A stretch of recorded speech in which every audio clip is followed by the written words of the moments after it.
Hare Krishna. Prabhu's Mataji, welcome all of you for this Bhagavatam session. Thank you for joining and keeping the appointment. Krishna, today is 27th of January 2024. So let us start by singing Jai Radha Madhav. Jai Radha Madhava Jaya Kunja Bihari Jai Radha Madhava Jaya Kunja Bihari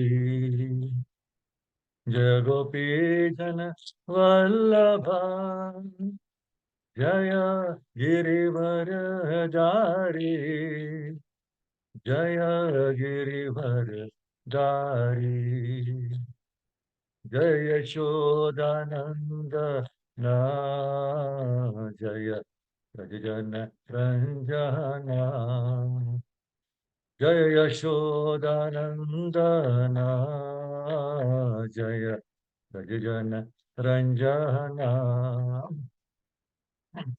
Jaya Yashodanandana Jaya Prajajana Ranjana Jaya Yashodanandana Jaya Prajajana Ranjana Jaya Yamuna Iravanashari Jaya Kunja Vihari Jaya Yamuna Iravanashari Jaya Kunja Vihari Jaya Yamuna Iravanashari Jaya Kunja Vihari Jaya Yamuna Tiravanachari Jaya Kunja Vihari Hare Krishna Hare Krishna Krishna Krishna Hare Hare Hare Rama Hare Rama Rama Rama Hare Hare Hare Krishna Krishna Krishna Hare Hare Hare Rama Rama Rama Hare Hare Hare Krishna Krishna Krishna Hare Hare Hare Rama Rama Rama Hare Hare हरे राम संकीर्तन की जय जय राधा माधव की जय जगन्नाथ बलदेव रमाई की जय नरसिंह भगवान की जय पंचतत्व की जय षड गोस्वामी की जय गुरु परंपरा की जय श्री प्रभुपाद की जय श्री गुरुदेव शतावरी ओम नमो भगवते वासुदेवाय ओम नमो भगवते वासुदेवाय ओम नमो भगवते वासुदेवाय नारायणं नमस्कृत्य नरं चैव नरोत्तमं देवीं सरस्वतीं व्यासं ततो जयम् उदीरयेत्. Before reciting the Srimad Bhagavatam, which is a very means of conquest, one should offer respectful obeisances unto the personality of Godhead Narayana, unto Narayana Rishi, the supermost human being, unto Mother Saraswati, the goddess of learning, and unto Srila Vyasadeva, the author. नष्टप्रायेषु भद्रेषु नित्यं भागवत सेवया भगवती उत्तम श्लोके भक्तिर्भवति नैष्टिकी. By regular attendance in classes on the Bhagavatam and by rendering of service to the pure devotee, all that is troublesome to the heart is almost completely destroyed, and loving service unto the personality of Godhead, who is praised with transcendental songs, is established as an irrevocable fact.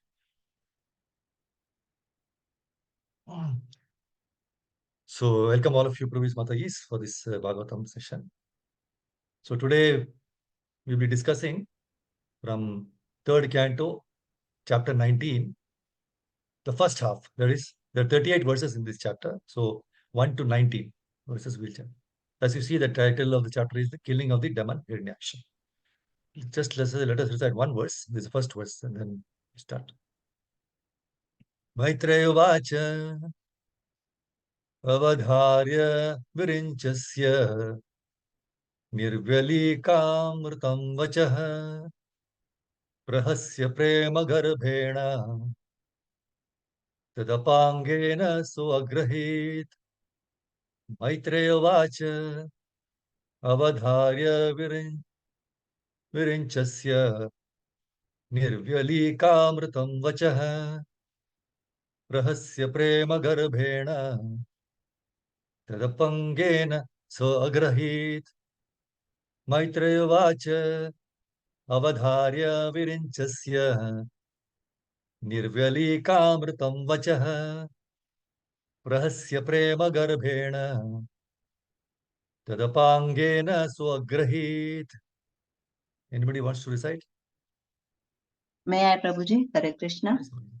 Yes. Maitreya Uvacha Avadharya Virinchasya Nirvyalikamritam Vachah Rahasya Prema Garbhena Tadapangena Soagrihit.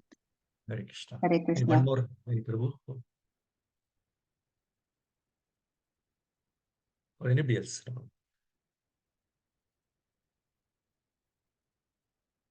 Hare Krishna, Who wants to Prabhuji. recite? May I? Yes, Mataji.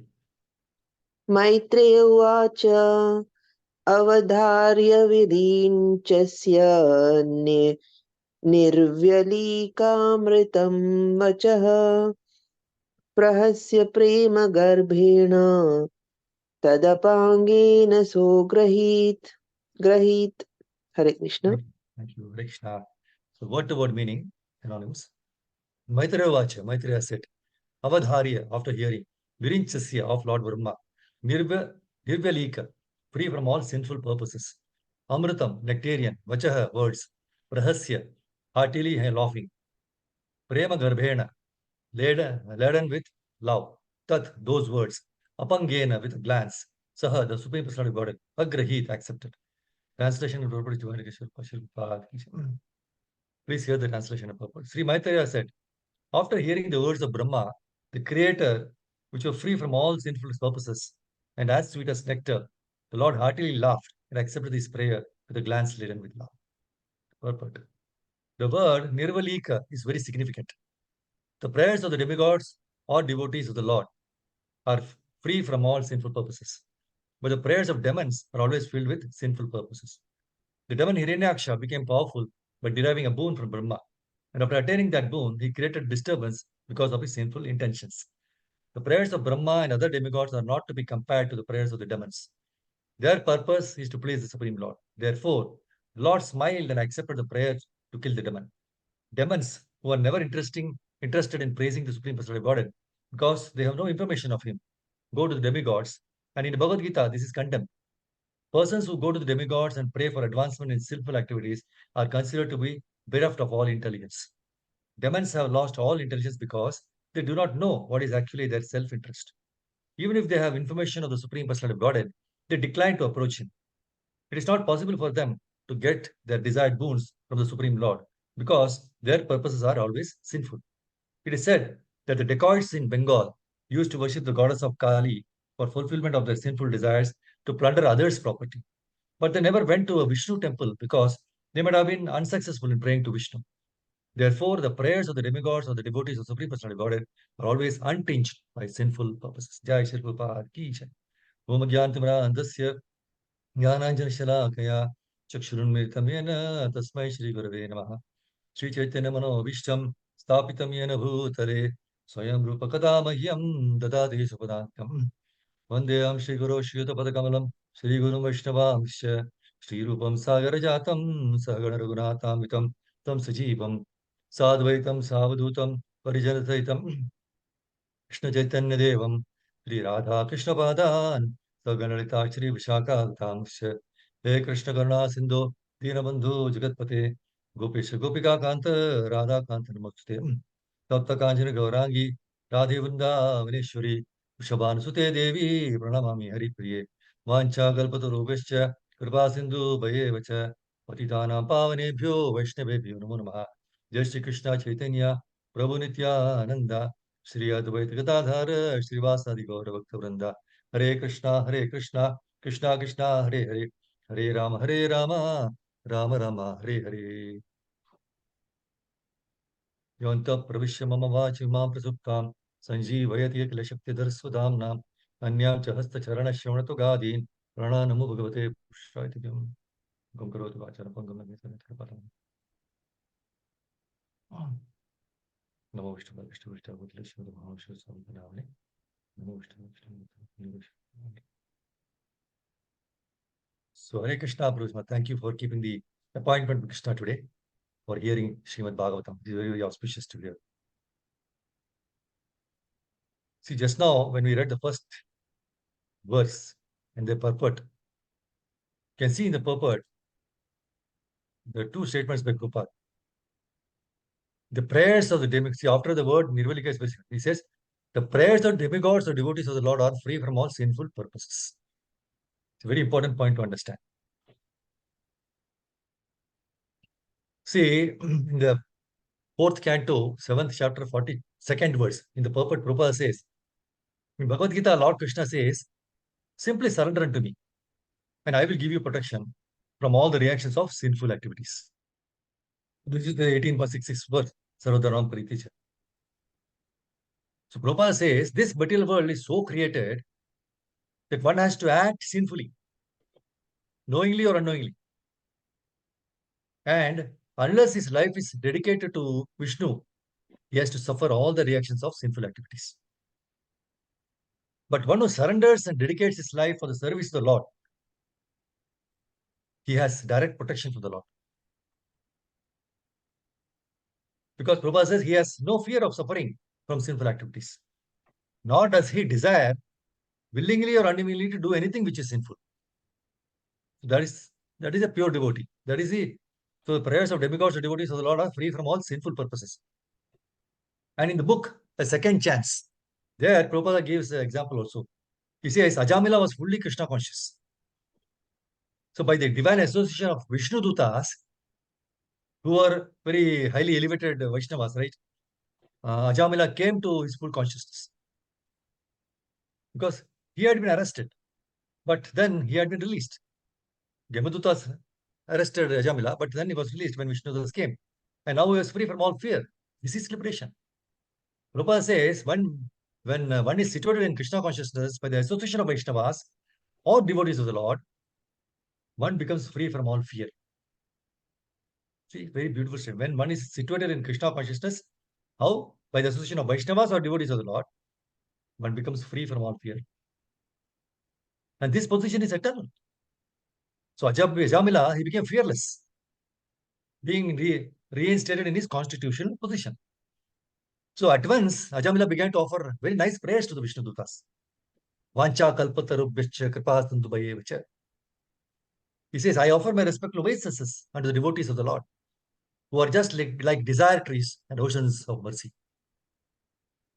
So this is the life of a devotee. Because he is always offering prayers to the two other devotees. First, he offers respects to his spiritual master. Next, to his grand spiritual master. Next, to his great grand spiritual master. And then to all devotees of Lord Krishna. See, continuing with the same point, that's because the devotees of the Lord, they don't have anything sinful in their mind.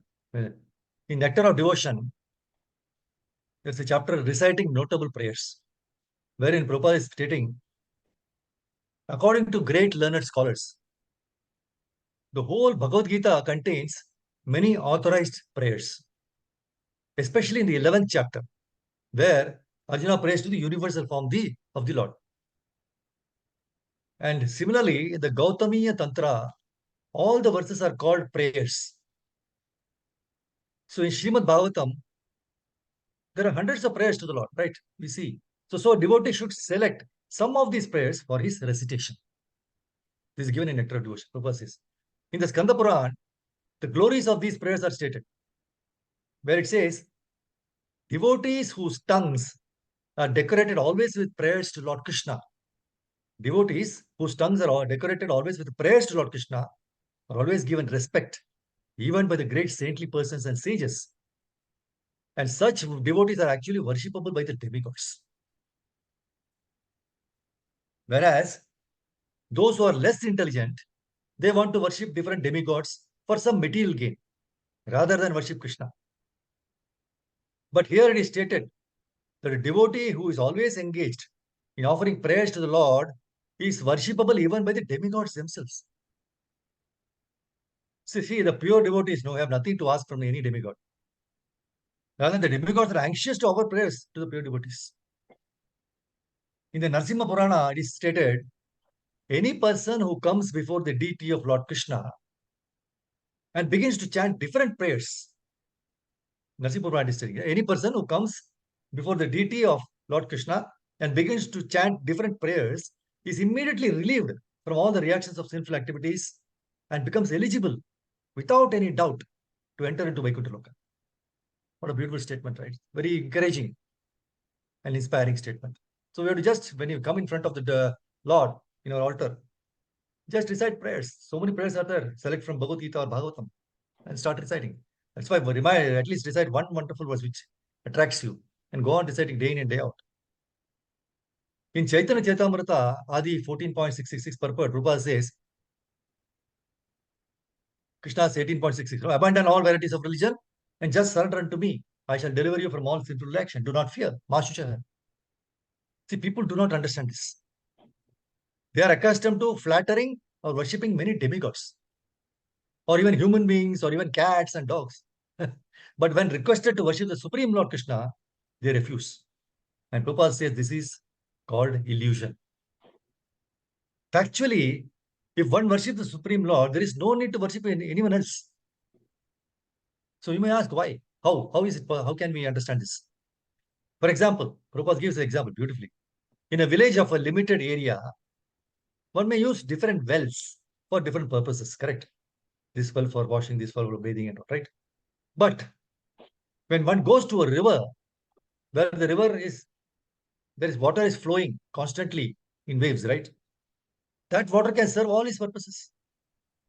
So when there is a river, one can take drinking water, one can wash his clothes, one can take bath, and so on. For that water will serve all the purposes. Similarly, if one worships the Supreme Personality of God, Krishna, all his goals will be achieved. Kameshtaister hirta jnanaha prapadyante anya devataha. So only men who have lost their intelligence worship the various demigods to fulfill their desires. Bhagavad Gita 7.20 says.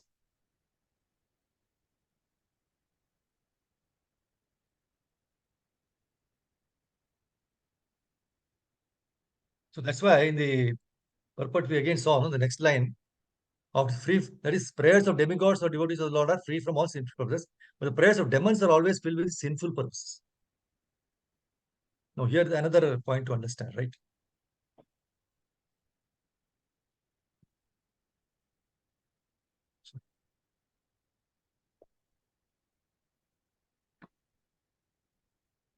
Here in the 7th canto, 8th chapter, 42nd verse, the purport says, because the government in Kali Yuga is full of demons, the living conditions of devotees are always disturbed.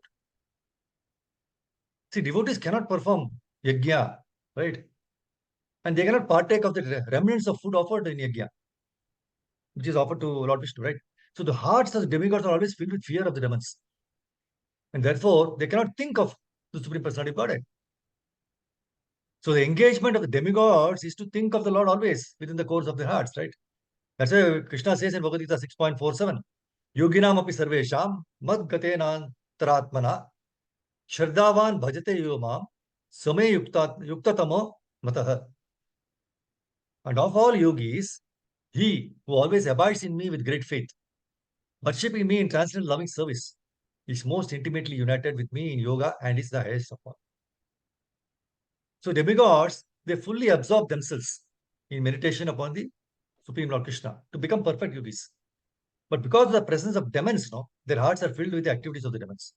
We are always thinking of what will happen, what will happen, right? So their hearts, which are meant to be abode of the Lord, are practically occupied by the demons. All the demigods felt relieved when Hiranyakashipu was dead, for they could easily think of the Lord. They could then receive the results of sacrifices and become happy even though in the material world. That's why Prabhupada once commented demons are always very much inimical to gods. See, we got experience, right? That if you speak something about God with somebody, they become angry. What nonsense? Who is God? I am God. Everyone is God. Like that, he will speak. They will say, what special qualification of God? So this is, Prabhupada says, this is demonic principle. See, let's share the screen once again.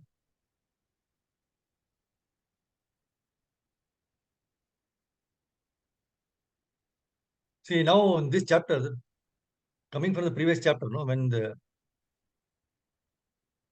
earth was hidden by Hiranyaksha, the depths of the ocean, Garbhoda ocean, then Varavatar came and taking this. So from there, the fighting, I just give you the brief this thing. So this chapter is telling about the killing of the demon Hiranyaksha. So first we saw the two prayers by the demigods and the prayers of the demons. What are their intentions? See, the second one, he said, the Lord who had appeared from nostril of Brahma, right? Very small, sprang and aimed his mace at the chin of his enemy, the Hiranyaksha demon, who was talking fearlessly before him. Some of the chances, so he was, so Krishna sprang his mace, right? Now, struck by the demon's mace, Krishna's mace in his hand, that is Vara, Lord Vara, he slipped down. Now, this was miraculous because mace was blazing wonderfully. So, because it was the Lord's hand, right? In the fourth, he says, now, see, the mace from the hand of the Lord, Varaha, it fell down. Now, you could have come and stuck the Lord. But the demon, see, had an excellent opportunity to strike, right? Without any obstruction. But even a demon, he respected the law of single combat. Thereby, he told, in the next verse, he's telling, Lord, as it fell down, no, he asked, the person who got it, he said, please take it back. Or it is equal combat should be there. You don't have, you lost your arms, right? So that way it was. So I say the fifth word it says, as the Lord's mace fell to the ground, and a cry of alarm arose from the witnessing crowd of gods and rishis. They were afraid. Now what will happen? Personality of God had acknowledged the demon's love of righteousness. See, and therefore invoked his now Sudarshana discuss. Now in the sixth verse, as the discus began to revolve in the Lord's hands, and the Lord contended at close quarters with the chief of his Vaikuntha attendants, who had been born as Hiranyaksha, wild son of Diti, there issued from every direction strange expressions uttered by those who were witnessing from airplanes. They had no knowledge of the Lord's reality and they cried, may victory attend you. Pray, dispatch him, play no more with him. They were all afraid. See, the demigods, watch what happens now. As the evening is coming, at that particular time, the demons will become powerful, that particular moment in the evening time. So what Vara was playing with him, fighting here and there. So now they were afraid. The time of the demon's power will be coming, so they will kill Varaha. So they were praying, please stop your playing, play no more with him. Please finish him off before that time comes. They become powerful.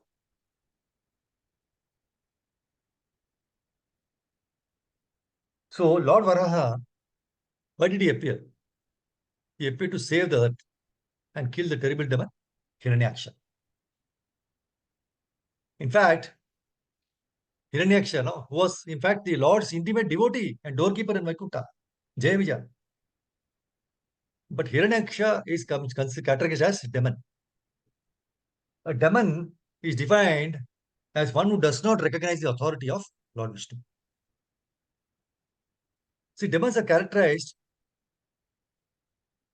by the disqualifications as given in this Bhagavad Gita. Pravartim cha nivrittam cha janana vidur asuraha na shaucham napi chacharo na satyam teshu vidyate. It says those who are demoniac do not know what is to be done and what is not to be done. Neither cleanliness nor proper behavior nor truth is found in them.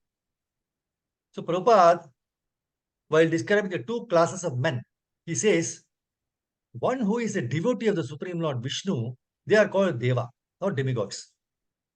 And persons who know Vishnu or may not know, on the whole, they are not devotee of Vishnu. Even they are devotees of other demigods, they are called Asura. Now, what does that mean? See, it's actually like Ravana. See, Ravana was a great devotee of Lord Shiva, but he is described as Asura. Similarly, Hiranyakashipu was a great devotee of Lord Brahma. Still, he is accepted as Rakshasa. So, unless one is Vaishnava or devotee of Lord Vishnu, he is Asura or Rakshasa.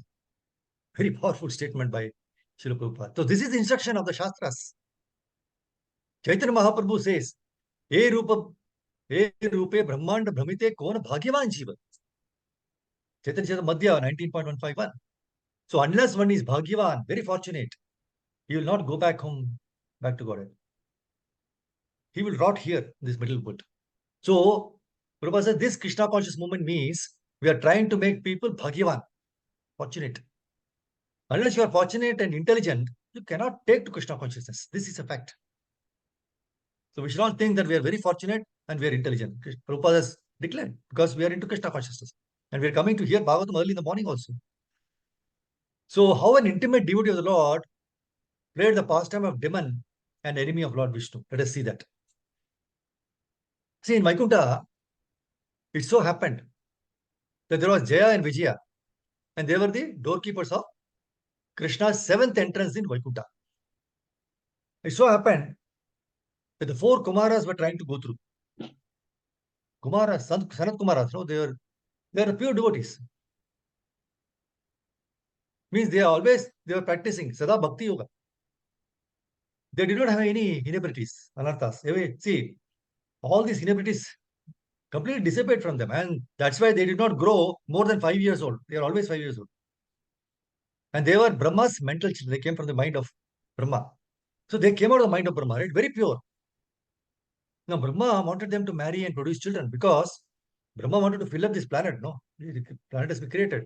There should be people. But they completely denied in the beginning. They said, Father, we are supposed to obey you. We are supposed to serve you. But please excuse us. This thing we can't do. So they were able to travel anywhere. Narada Muni instructed them. No? They said, you are Bhakti Yogis. So because they were completely pure, purified living entity has no restrictions. Purified living entity has no restrictions. Now, as soon as you have maybe American passport or British passport, you can go anywhere. You are purified. Right?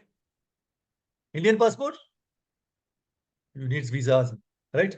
So this is how the material world goes on. So as soon as you are purified, there is no visa required. As soon as your life is thoroughly purified by the fiery devotional service to Krishna, then there is no restriction. So they were not restricted. They entered all the doors, and on the seventh door, this Jaya and Vijaya, see, it's all Krishna's arrangement. Jaya and Vijaya stopped them. See, they were pure devotees, these Sanat Kumaras.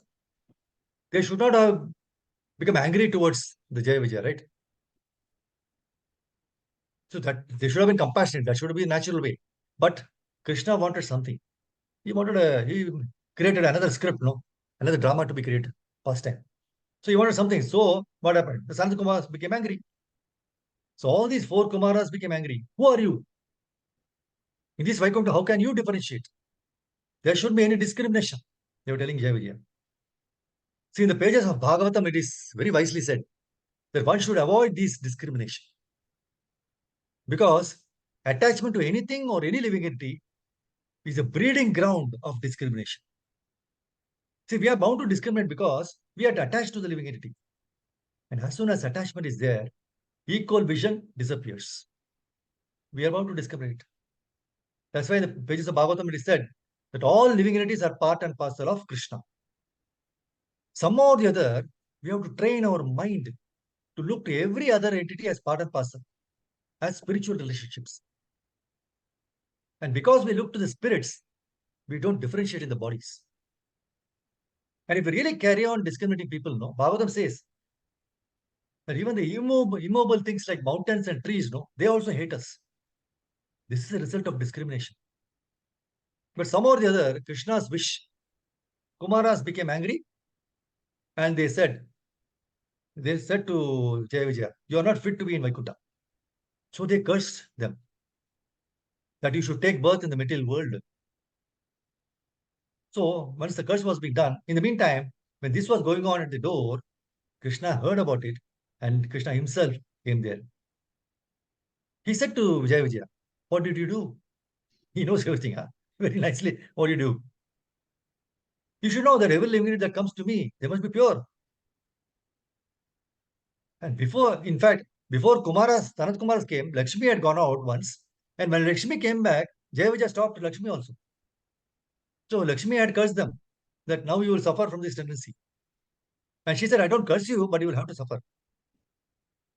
So again now Jaya Vijaya repeated it and stopped Kumaras because it was Krishna's arrangement. He wants to perform his own pastime, correct? He wanted some fighting. He wanted to fight with somebody equal. So he has his own subtle ways, right? How to send the living entities from Vaikuntha to the earth planet or somewhere in the material manifestation. So these two, Jaya and Vijaya, they were cursed. So Krishna came there and Krishna said to the Kumaras, you have not cursed them, but it is my desire that they should take birth in the material manifestation. Then they were given the choice. Now Jaya Vijaya were cursed by Sanat Kumaras. So now they were given the choice that either you are born as a devotee for 7 lives or an enemy for 3 lives. So Jaya and Vijay, they selected enemy life. So this is how, some or the other, in Diti's home, they were forced to take birth in the material manifestation. So as soon as they came, they were supposed to be enemy of Krishna. Now this was the reason why these pair of brothers were always enemy for 3 lifetimes. First birth was Hiranyaksha and Hiranyakashipu. Second birth was Ravana and Kumbhakarna. And third, Shishupala and Dantavakra. So these are the pairs. Always enemy. Always. Even before he could learn how to speak, Shishupala was abusing Krishna. He learned the language by criticizing Krishna. So very adamant to criticizing, right? And every time he saw Krishna, he will flare up. The same thing happened regarding Hiranyaksha also. Hiranyaksha also was very powerful. Huh? See, when these brothers stood erect, their helmets would touch the clouds. So high and mighty. So with all the gada in hand, so powerful. Materially, they very powerful. And this Hiranyaksha was so very powerful that within no time, he smashed everybody in the material manifestation. In the end, there was nobody to fight with him. So he said, now with whom he should fight? So the mountains and hills were there. He smashed all of them. The land was flat. Again, there was nobody. So he went into the ocean now. He went to Varuna, the demigod for water, and said, come on, let us fight. Now Varuna said, this is unnecessary trouble. I don't want to incur. See, now I have retired. Okay, he was telling, I am now retired. I have decided not to fight. So Hiranyaksha said, tell me, with whom I should fight? So Varuna said, yes, Vishnu is coming. The earth is under water, so he is coming to pick the earth up. So he is coming. He is the right person to fight with. Then he was instigating Hiranyaksha. He said, why should Vishnu take your earth? So Hiranyaksha replied, yes, the earth belongs to me. How can Vishnu touch it? I will see that he can't touch it. So he was moving around in the ocean like anything. They were all mystics, right? They were able to stand on water, go inside water, and create all the trouble. As we all know, in the end, Varaha Bhagavan came to pick the earth and fought with him. So after killing Hiranyaksha, Varaha Bhagavan also tells that it's a very difficult job. He says, see how powerful those demons may be. The lesson is, with material arrangements, we cannot save ourselves. How hard, no? We make so many arrangements for our safety. Even the death pounces. So we are very, very fortunate to have the association of pure devotees, right? And guidance from all of them so that we can progress in the path of becoming devotees.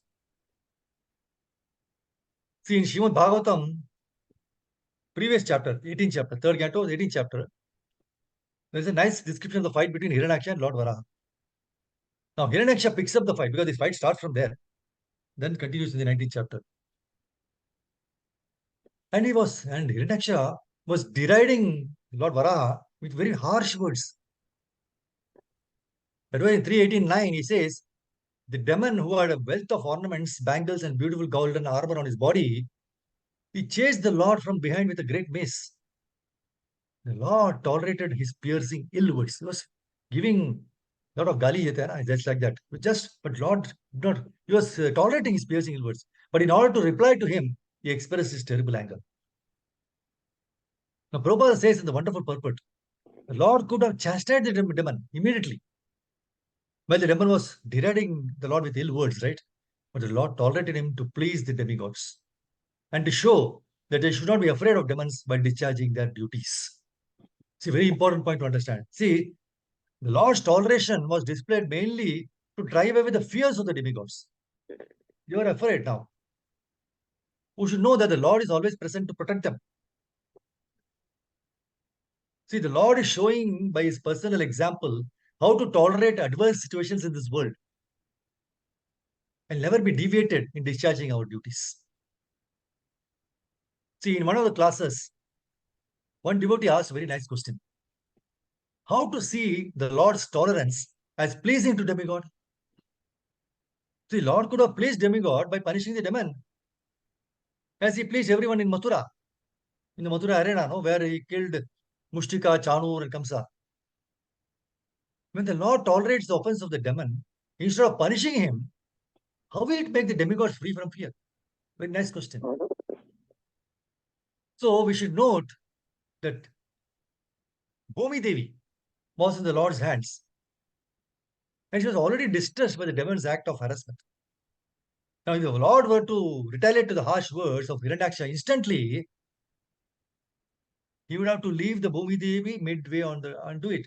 Bhumi Devi, the earth, which he had already lifted from the ocean. So he has to keep somewhere. Then there will be fight even before Bhumi Devi is safe. And that will increase the anxiety of the demigods. So the Lord was conscious of his duty. Conscious of our duty also means that we should be aware of all those who will be affected if we don't do our duty properly. So he tolerated the insults, made sure that Bhumi Devi is safe, and then fought with the demon.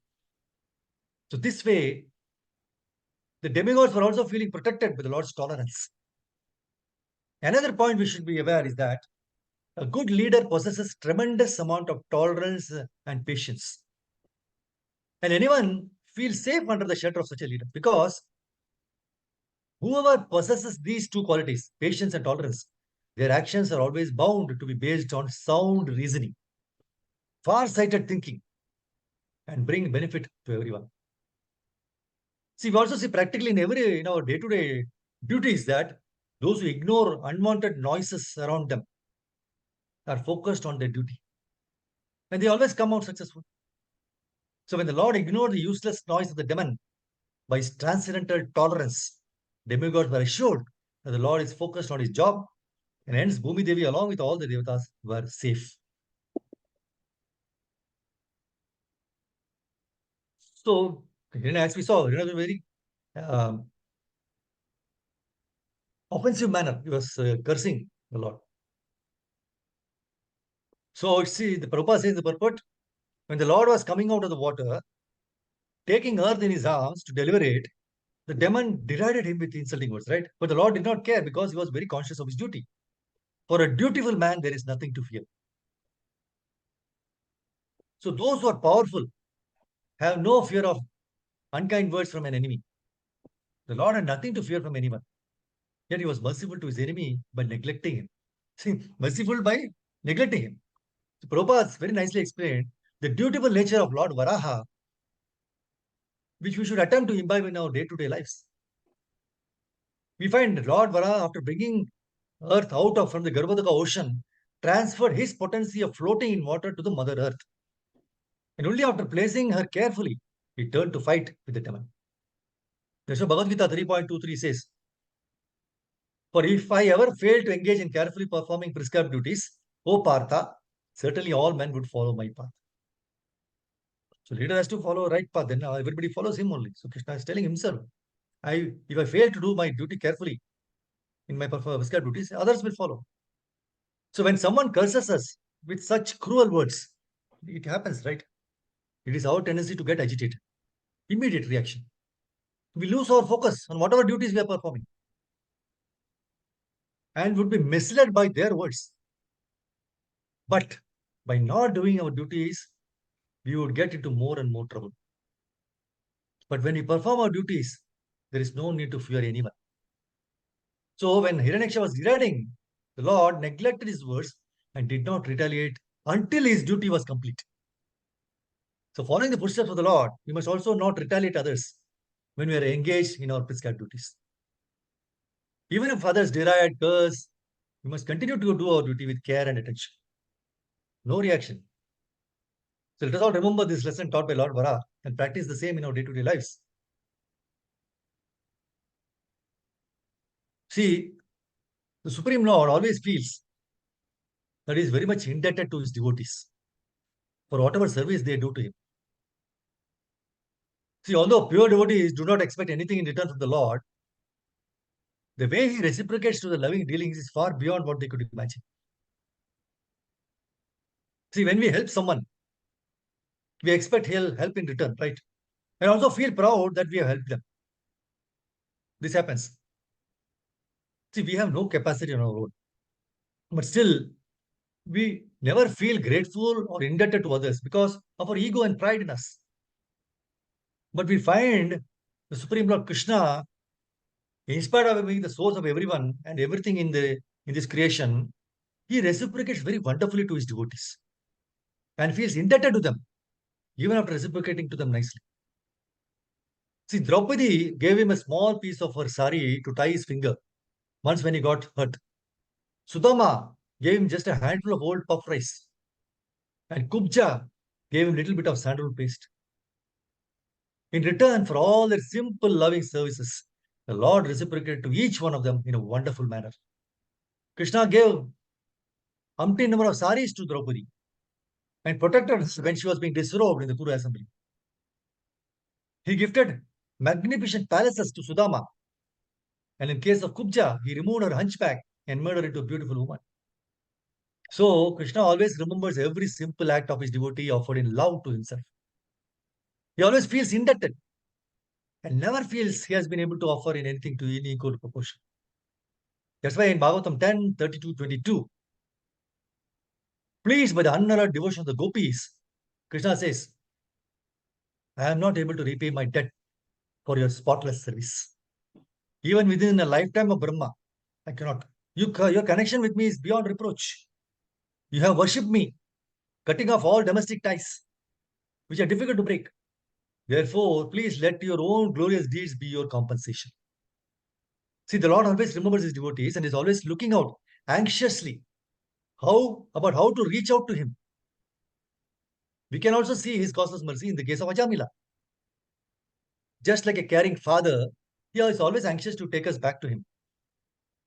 For a devotee who is surrendered and is engaged in loving service to the Lord all through his life, there is nothing like this reassuring statement by Bhumi Bhuvaraha, provided by the Varaha Purana.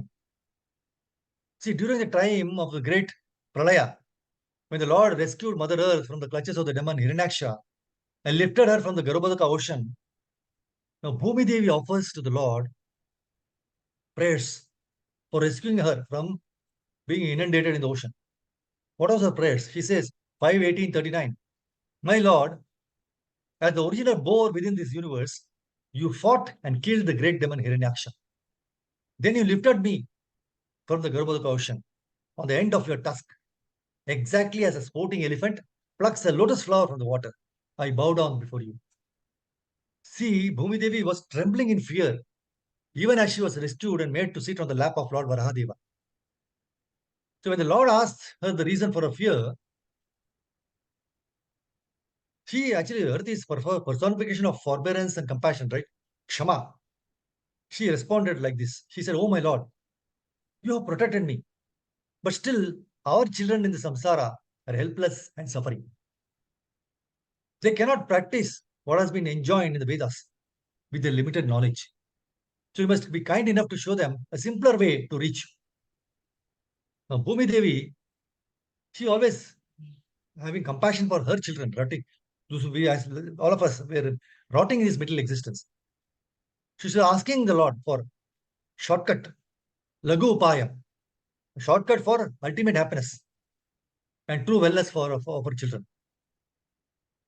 Now, the Lord, being the personification of wisdom as well as the father and benefactor of all the living entities, he understood the affection of Bhudevi towards her children and came out with a very befitting response in the form of glorious Varaha Charama Shloka that can put out the slightest of doubts if any of us have, right? Because he wants to retrieve his devotees and lead them to the ultimate destination, the supreme abode. Now, Charama, as the word suggests, is the ultimate, that is ultimate. Charama means ultimate. So Varaha Charama Shlokas, where it says, he's telling the one who, please hear carefully, the one who, with his mind in its good condition, when the body is fit, and when the elementary constituents, that is dhatus, are in perfect equipoise, ruminates on me, who has the world as my body, and who is not subject to births due to karma, when he lies like a log of wood, or a piece of stone in his dying moments, then I think of him, my bhakta, and lead him to my supreme abode. And he says, at the time of death, due to the phlegm and wind and so on, if the devotee is unable to think of me, I myself think of him.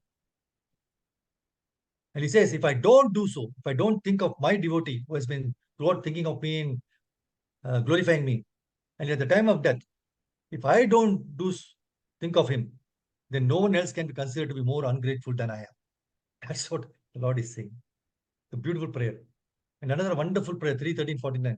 Tasmin prasanne sakala shisham prabho kim durlabham tabhir alam lavatmabhihi ananya drishtya bhajatam guhashayah swayam vidhatte swagatim paraparam.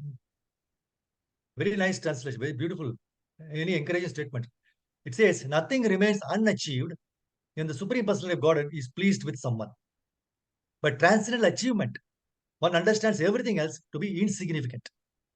One who engages in transcendental loving service is elevated to the highest perfection stage by the Lord Himself, who is seated in everyone's heart. So the message is very clear and plain, no? See, when our senses are at their best, we should be engaged in the service of the Lord, in the mood of surrender. And even though we may not be in a fortunate position to think of the Lord at the dying moments, due to the severe pains and agony, the Lord will remember us and rescue if we had spent our time remembering Him always. That's why Nityam Bhagavata Sevya always. My Guru Maharaj used to say, at the time of end of life, you remember the sins you have committed. At the time of end of your life, you remember the sins you have committed. So it is better in young age not to commit sinful activities, so that in the old age, we all become old. So that in the old age, we will be comfortable. Because in the very young age, if you don't commit sinful activities, old age will be comfortable. And for your comfortable old age, you have to try to be not sinful right from the beginning. See, it is not that you become old and then you take up the process and start chanting. No. You can't do it unless you create a habit the whole of your lifetime. See, you will not be able to do anything in your old age because your body will be dislocated. Your body will not obey you at that time. So when your body does not obey you have to worry about your own body. And if you don't do these activities, you will perform so many sinful activities the whole of your lifetime. And the whole poison is in your body in the form of reactions of all your sinful activities. And then you completely repent at the late stage when nothing will be possible. So it is better we come to our senses and make our lives completely regulated and force the mind in the beginning to perform devotional service. Then slowly the mind will cooperate and it will be your friend. This is the way. Otherwise, no chance of survival. We'll be just like dogs and cats and we'll be running around like them. Our attitude to life should be one of surrender to the lotus feet of the Lord. As Prahlad Maharaj advises, one who is sufficiently intelligent should use the human form of body from the very beginning of life. In other words, from the tender age of childhood, to practice the activities of devotional service, giving up all other engagements. 761 Srimad Bhagavatam. So let us all engage, pray to Lord, to engage our senses, mind, intelligence in His services, and remember His names and pastimes when we are physically fit and mentally alert, so that we can reach the ultimate destination and attain the eternal loving service to his lotus feet. So Krishna says in Bhagavad Gita 10.8, Aham, this is one of the seed words. Aham sarvasya prabho matas sarvam pravartate iti matva bhajante mam buddha bhava samanvitaha. I am the source of all spiritual and material worlds. Everything emanates from me. The wise who perfectly know this engage in my devotional service and worship me with all their hearts. See, the Supreme Lord is source of all strength. Now, whatever ability is in us, because of Him only, right? So, without His presence, this body is just a dead body. All the so-called talents and abilities which are present in everyone are only borrowed plumes from Him. But unfortunately, many times we think that we are the doers and source of all strength. We imagine ourselves to become some great personality and falsely become proud of things which are not ours. As a result, we consider ourselves as VIP, very important person. VIP also means very insignificant person also. So that everyone around us is in need of us. We feel that we are VIPs. Everyone should respect us. Everyone should glorify us. This is what we feel. See, once one devotee, one senior devotee, my godmother, gave a nice message on the importance of remembering the acronym CNN. Everybody knows CNN, right? It's not that news channel, but this is not that CNN. It's a nice acronym to remember. That is, we have no capacity. C. We have no capacity, so we are nothing. N. We have no capacity. C. So we are nothing. N. And therefore we are not needed anywhere. N. C and N. So that we have no capacity, therefore we are nothing, and therefore we are not needed anywhere. C and N. So when we forget this truth, we go far away from the Supreme Lord and fail to approach Him with sincere feelings. So pages of Bhagavatam shows us so many examples of what happened to those personalities who failed to understand this truth of CNN. Let us see a few examples. Hiranyaksha, proud of his demonic strength, by which he could control even the demons. Hiranyaksha thought himself to be the supreme and gave trouble to all. So what happened to him? Hiranyakashipu, he received special benediction from Lord Brahma. He thought that no one could kill him. And he attempted to kill his own son, Prahlad Maharaj, who was great deputy of the Lord. What happened to him ultimately? He did not follow CNN. C. Durvasa Muni. He was proud of his mystic capacity, unnecessarily wanted to punish Ambarish Maharaj for the insignificant act of breaking the fast with little water. What happened to him? Then Shringi, he considered himself to be a powerful Brahmana. And he thought that after Krishna's departure to Goloka, he has to punish Maharaj Parishit on Krishna's behalf. He was. So in each of the above these cases, Krishna smashed the pride of the personalities. These personalities. Whereas devotees like Prahlad Maharaj, Ambarish Maharaj, and Parikshit Maharaj, they humbly consider themselves as CNN. No capacity, nothing, not needed. And they are completely dependent on Krishna. So they were all protected by the Lord, right? Even when they were subject to difficult situations. Parikshit Maharaj sincerely repented for his act of insulting the Brahmana who was in trance. See, Parikshit Maharaj initially thought that being a king, he has to be received properly by the sage. But being a devotee, he became sad after he committed the mistake. He could realize that this offense was the cause for his despondency and was ready to bear the punishment for the same. Now, Parikshit Maharaj did not think that he is a great king and that his subjects needs him. When he heard the curse of Shingi, he gracefully accepted it as Krishna's grace and gave the kingdom. So Krishna sent him a spiritual master like Shukadeva Goswami, and he was blessed with the gift of Srimad Bhagavatam. So we can see Prabhupada also exhibited this wonderful mood of CNN. On the way to America, when he was about Jaladuta ship, a very beautifully humble prayer he made in his poem, Markine Bhagavata Dharma. What does he say? Beautifully he says, "Oh Lord, I am just like a puppet in your hands. So if you have brought me here to dance, then make me dance, make me dance. Oh Lord, make me dance as you like. I have no devotion, nor do I have any knowledge. But I have strong faith in the holy name of Krishna. I have been designated as Bhakti Vedanta. Now, if you like, you can fulfill the real purpose of Bhakti Vedanta." See how much humble Prabhupada is.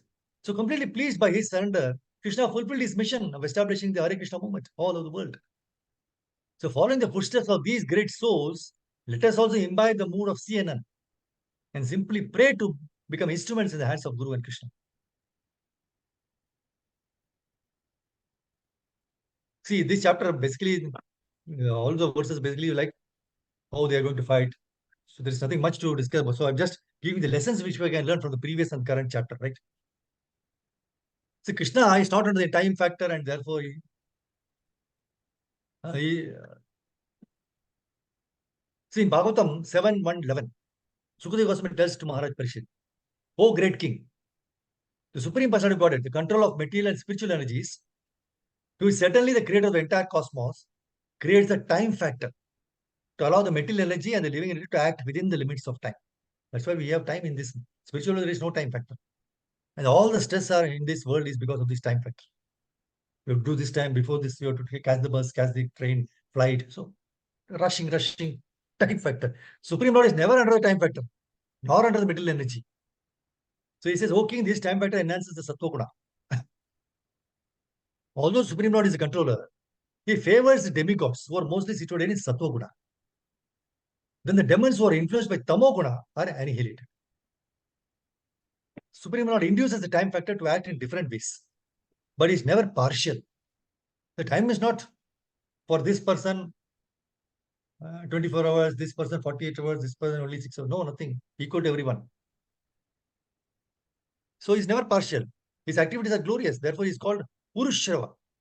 The purport, Prabhupada gives a nice example of an electrician to prove the impartiality of Krishna.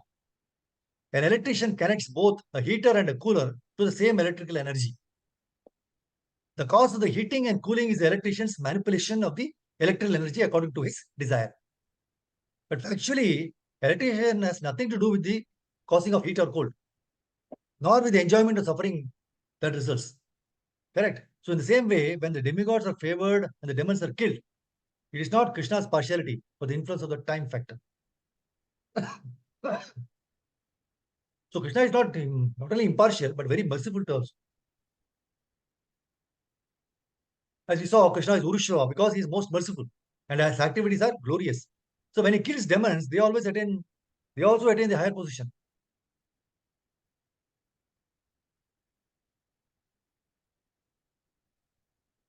So devotional service in Krishna consciousness is so sublime that even a little service rendered to Krishna knowingly or unknowingly gives one the greatest transcendental benefit. See, we know Srila Prabhupada himself in his old age, when he could have stayed on in Vrindavan and attained mukti, he traveled to America to be with the hippies and spread the message of the Lord. So Prabhupada can be called the modern age Narada Muni, who travels 3 worlds to spread the message of Shri Krishna. So to a devotee, does not matter whether it is hell or heaven, so long as he can serve the Supreme Lord. Now, Hiranyaksha is a demon, right? So the ill effects of demonic propensity is very nicely given in the pages of Bhagavad Gita, chapter 16, divine and demonic qualities, right? So Krishna says he punishes the envious and mischievous people by sinking them down to lower species of life. That's why in the 19th, 16.19 Bhagavad Gita, he says, there are 3 gates to leading to hell: lust, anger, and greed. Every sane man should give up these, for they lead to the degradation of the soul.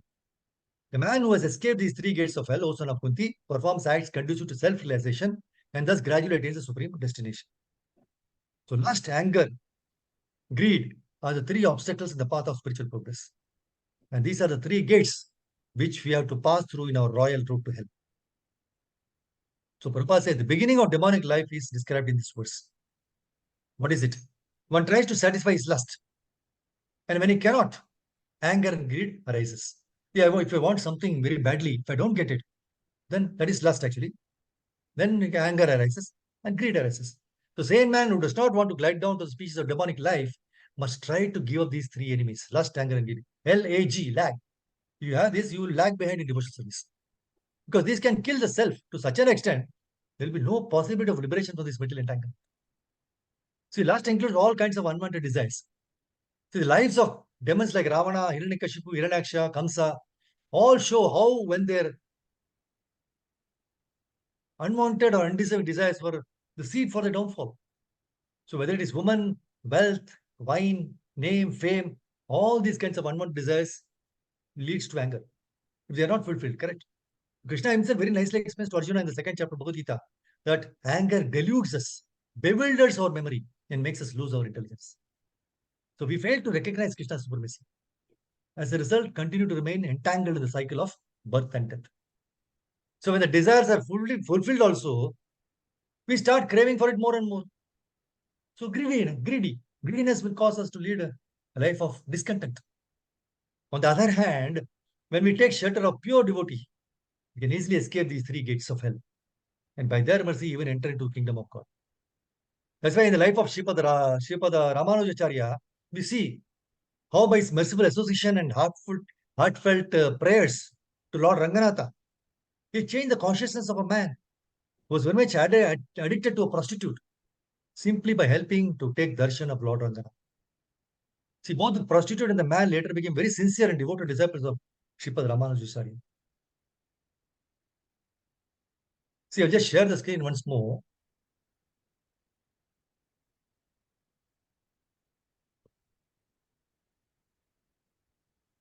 So we see the 7th and 8th verse, Demon bringing into action.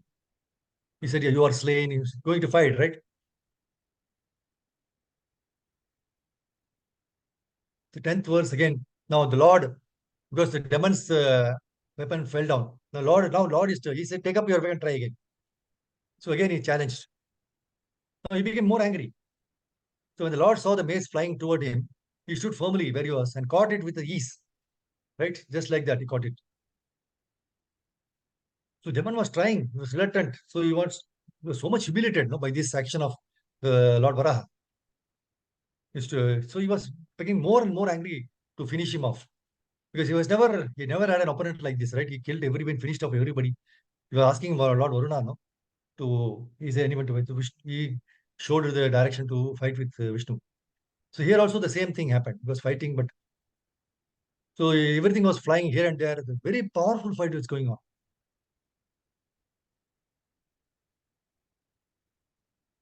So in the 15th verse also, Demon was enraged when his trident was cut to pieces. See, he threw the trident, that was also cut to pieces. And he struck the Lord with his hard fist. But where the Srivastha mark was there, the Lord, but nothing happened. See, where he says, no, the purpose, Srivastha is a curl of white hair on the chest of the Lord, which is a special sign of his being the Supreme Personality of God. The Vaikuntha Loka or Golok Vrindavan, the inhabitants are exactly in the same form as, but by the Srivastha mark on the chest of the Lord, he is distinguished from all others. Now, he was hit in this manner by the demon, no? Now, Maitreya is telling, he did not feel the least quaking or in any part of the body. Just like an elephant who would be stuck with flowers, no? There's nothing, no reaction. So the fighting was going on and on. The demon was doing so many tricks. He's a mystic. But nothing was having any effect on Lord Varaha. So they said, no fear, winds were going to blow from all directions, spreading darkness, stones coming in. So it's a mistake. So many things were happening, just like machine guns. So many inauspicious things were happening around.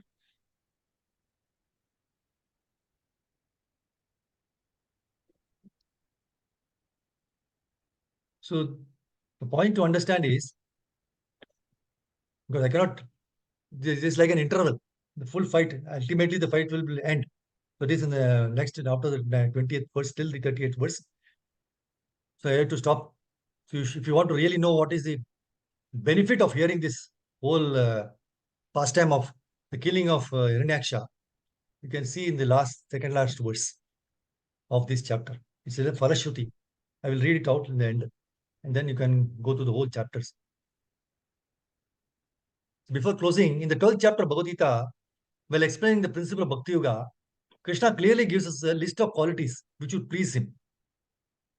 So in the 12.13, Adveshta sarvabhutanam maitrakarna evacha nirmamo nirahankarah Samadukka Sukakshami, one who is not envious, but is a kind friend to all living entities, who does not think himself a proprietor and is free from false ego. Such devotees are very dear to the Lord.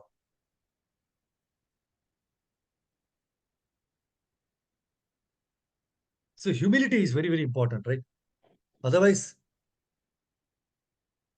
those who are humble, they escape from all the miseries of life. Even more of goodness is not desirable, but be humble. So only purified goodness is required. So a few points to understand, which will help us to transcend the modes. Number one, it is unnecessary to expect something from somewhere.